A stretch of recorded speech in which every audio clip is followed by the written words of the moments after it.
So welcome all of you on my channel. Previous video में हमने growth के बारे में देख लिया था। इस वीडियो में हम रिप्रोडक्शन पढ़ेंगे, ठीक है, कि reproduction as a characteristics of living. ठीक है, तो रिप्रोडक्शन में अगर हम लिविंग की बात करें तो लिविंग कितने टाइप्स का हो सकता है। ब्रॉड बड़े तरीके मतलब कि ब्रॉड स्पेक्ट्रम में या इन जनरल अगर हम लिविंग को डिवाइड कर सकते हैं तो पहले तो ये दो टाइप का हो सकता है, या तो वो यूनिसेलुलर हो सकता है या तो मल्टीसेलुलर हो सकता है। ठीक है, ठीक है, तो यूनिसेलुलर मल्टीसेलुलर में हम देखते हैं रिप्रोडक्शन को। तो मल्टीसेलुलर में कैसा रिप्रोडक्शन होता है, उसमें आप देखोगे तो production of progeny processing feature more और less similar to those of parents. जो जो प्रोजेनी होता है वो पेरेंट्स से मोर और लेस सिमिलर होता है। ठीक है, invariably and implicitly reference to sexual reproduction. मतलब ये जो इन मल्टी सेलुलर ज़्यादातर इन मतलब कि ज़्यादातर इनवेरिएबली का मतलब होता है कि ज़्यादातर, और इम्प्लिसिटी का मतलब आप समझ लो कि एज्यूम, मतलब ज़्यादातर एज्यूम किया जाता है सेक्सुअल रिप्रोडक्शन को। ठीक है, but organism reproduce by sexual means also. But multi cellular में कुछ ऐसे ऑर्गेनिज्म हैं जो कि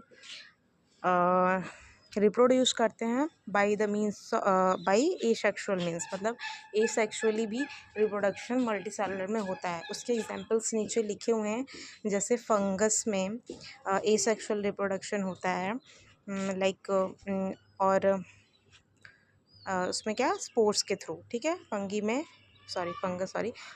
में एसेक्सुअल रिप्रोडक्शन होता है स्पोर्स के थ्रू।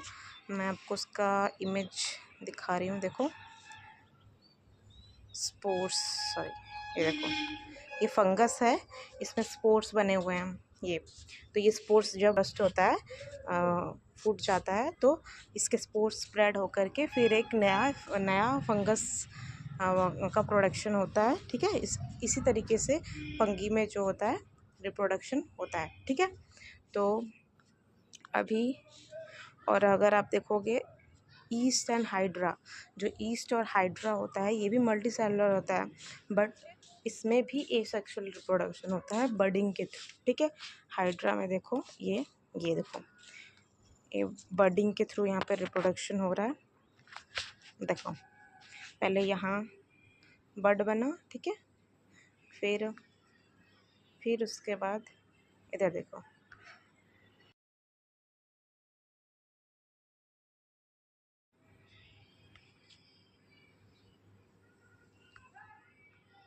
यहाँ बर्ड का फॉर्मेशन हुआ। फिर इफ़ यू सी, एक मिनट, और इधर यहाँ पे न्यू हाइड्रा बन गया। ठीक है, फिर यहाँ पे सेपरेशन हो गया। ठीक है, यहाँ पे देखो सेपरेशन होके नया हाइड्रा बन गया। तो ये बर्डिंग हाइड्रा में रिप्रोडक्शन दिखा रहा है बर्डिंग के थ्रू। ठीक है, हाइड्रा भी एक मल्टी सेलुलर है, पर इसमें भी एसेक्सुअल रिप्रोडक्शन हो रहा है बाय द मीन्स ऑफ बर्डिंग। ठीक है, और फिर नाउ अभी हम दूसरा देखते हैं। फिर आगे का एग्जांपल देखो, यहाँ पे प्लेनेरिया ट्रू रीजनरेशन होता है। प्लेनेरिया का अगर आप देखोगे पिक्चर तो planaria, I think I don't have planaria का इमेज तो नहीं है, बट इसमें भी ट्रू रीजनरेशन होता है। क्या होता है कि उसमें बॉडी अपने आप को सेपरेट कर ले, अगर उसके उसमें कहीं से भी अगर बॉडी का कोई टुकड़ा सेपरेट हो जाता है तो वो अपने जो खोए हुए पार्ट्स हैं उसको फिर रीजनरेट कर लेता है और फिर एक नया प्लेनेरिया बन जाता है। ठीक है, अपने जो पार्ट नहीं है उसको फिर से ग्रो कर लेता है वो। ठीक है, और फिर वो फिर एक नया प्लेनेरिया बन जाता है। इसी को ट्रू रीजनरेशन बोलते हैं। ठीक है, और इसमें देखो fungi, filamentous algae, protonema of moss, इसमें भी फ्रेगमेंटेशन के थ्रू रिप्रोडक्शन होता है। ठीक है, तो ये सारे जो एग्जांपल्स हैं fungi, yeast hydra, planaria, filamentous algae, protonema of mosses, ये सारे मल्टी सेलुलर ऑर्गेनिज्म हैं। बट इसमें रिप्रोडक्शन क्या होता है, एसेक्सुअल होता है। वैसे इन जनरल ज़्यादातर मल्टी सेलुलर ऑर्गेनिज्म में जो रिप्रोडक्शन होता है वो सेक्सुअल होता है। ये चीज़ इसमें बताई गई है, ठीक है। और ये सारे जो एग्जांपल्स दिए हैं, सेक्सुअल रिप्रोडक्शन, एसेक्सुअल रिप्रोडक्शन, कौन से ऑर्गेनिज्म किस तरीके का रिप्रोडक्शन होता है, ये आगे के चैप्टर्स में आप पढ़ोगे, ठीक है। तो अभी मैंने उतना एक्सप्लेन नहीं किया, आगे के चैप्टर्स में ये सब चीज़ें आएंगी तो और अच्छे से समझ में आ जाएगा। अभी के लिए इतना ही एग्जाम्पल्स देख, ठीक है। अब यूनिसेलुलर में देखते हैं, लाइक बैक्टीरिया, एल्गी, अमीबा। और इसमें जो रिप्रोडक्शन होता है वो ग्रोथ का सिनोनिम्स होता है। ये तो मैंने ग्रोथ में आपने देखा था कि यूनिसेलुलर में ग्रोथ और रिप्रोडक्शन सिमिलर चीज़ हो जाती है, क्योंकि उसमें यूनिसेलुलर में क्या होता है, एक सेल डिवाइड होकर दूसरा सेल बनता है। यूनिसेलुलर में क्या होता है, देखो कि वो एक सेल ही एक ऑर्गेनिज्म है, that one cell is organism. और वो अपने आप में ही वो एक सेल जो है वो एक ऑर्गेनिज्म है, ठीक है, क्योंकि वो यूनिसेलुलर है, ठीक है। अब वो सेल डिवाइड हुआ, दो सेल हो गए हैं, तो आप उसको क्या बोलोगे, दो ऑर्गेनिज्म हो गए वो, ठीक है। वो अपने आप में दो ऑर्गेनिज्म हो गए। पर मल्टी सेलुलर क्या होता है कि वो बहुत सारे सेल से मिलके एक ऑर्गेनिज्म बनता है। तो उसमें सेल डिवाइड होने का मतलब तो इसका मतलब एक सेल डिवाइड हो गया उसमें, तो इसका मतलब ये तो नहीं हुआ ना कि वो एक अलग ऑर्गेनिज्म बन गया, ऐसा तो नहीं है। मल्टी सेलुलर में ऐसा नहीं होता है ना। लेकिन यूनिसेलुलर में वो खुद ही एक ही सेल, वो एक ऑर्गेनिज्म ही है। तो अब वो एक डिवाइड किया, दो सेल हो गया, तो वो दो ऑर्गेनिज्म हो गए ना। उसके दो ग्रोथ के दो कैरेक्टरिस्टिक्स हमने प्रीवियस वीडियो में पढ़े थे। क्या होता है, या तो मास इंक्रीज हो जाए या तो नंबर्स इंक्रीज हो जाए। मास इंक्रीज का मतलब एक सेल बड़ा हो जाए, वही एक सेल ग्रोथ करते करते बड़ा हो जाए, ठीक है। अगर वो 1 सेंटीमीटर का है तो 2 सेंटीमीटर हो जाए। और नंबर इंक्रीज करने का मतलब क्या है, एक सेल है तो दो सेल हो जाए, तो ठीक है, ये ग्रोथ होता है। ये दो कैरेक्टरिस्टिक्स ग्रोथ के हैं। तो यूनिसेलुलर में रिप्रोडक्शन में क्या होता है, एक सेल डिवाइड होकर दो सेल हो जाता है, ठीक है। एक सेल है, अब वो डिवाइड होकर दो सेल हो गया, तो इसका मतलब क्या हुआ, वहाँ पे ग्रोथ भी तो हुआ। एक सेल डिवाइड होकर दो सेल हुआ तो मतलब ग्रोथ हुआ, ठीक है। क्योंकि ये एक सेल डिवाइड होकर दो सेल बनने का मतलब कि ये फुलफिल कर रहा है ग्रोथ के जो दो कैरेक्टरिस्टिक्स हैं उसको, ठीक है। तो वहाँ पे ग्रोथ तो हुआ, पर वहाँ पे रिप्रोडक्शन भी हो गया, है ना। क्योंकि एक सेल वो खुद में एक ऑर्गेनिज्म है, दूसरा सेल वो डिवाइड हो गए, दो सेल बन गया, दो ऑर्गेनिज्म हो गए, क्योंकि वो यूनिसेलुलर ही हैं, ठीक है। यूनिसेलुलर में ये याद रख लो कि ग्रोथ और रिप्रोडक्शन सिनोनिम्स है, सिमिलर चीज़ है, ठीक है। और फिर अभी हम देखेंगे, फिर अब हम आगे देखेंगे कंक्लूज़न में। अब हम कंक्लूज़न में क्या देखेंगे कि हमने रिप्रोडक्शन देख लिया दोनों में, यूनिसेलुलर में कैसा होता है, मल्टी सेलुलर में कैसा होता है, ठीक। अब हम देखेंगे कि कंक्लूज़न क्या है।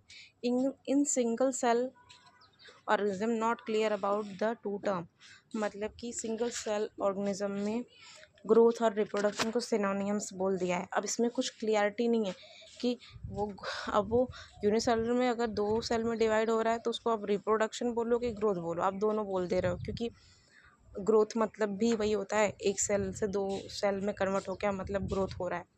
और यूनिसेलुलर है तो एक सेल से दो सेल में कन्वर्ट हुआ मतलब उसका रिप्रोडक्शन भी हो गया। तो ये दोनों टर्म्स आप यूज़ कर रहे हो एक ही चीज़ के लिए ये। और दूसरा क्या है, there are many organism which do not reproduce.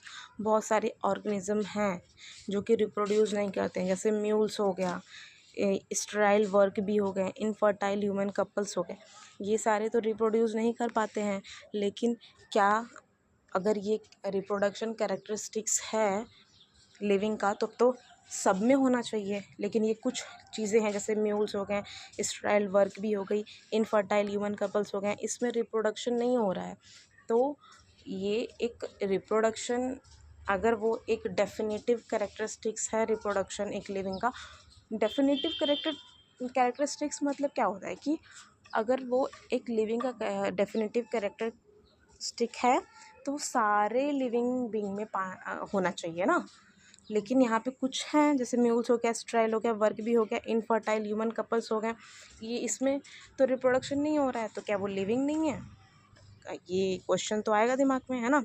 तो इसका कंक्लूजन क्या निकलता है, reproduction also cannot be an all inclusive defining characteristics of living organism। ठीक है, तो ये रिप्रोडक्शन भी एक इंक्लूसिव डिफाइनिंग कैरेक्टरिस्टिक्स नहीं है। कैरेक्टरिस्टिक्स तो है पर डिफाइनिंग कैरेक्टरिस्टिक्स नहीं है लिविंग ऑर्गेनिज्म का। ठीक है, तो बट ऑफ कोर्स यहाँ पे नीचे लिखा है no living object is a capable of reproducing.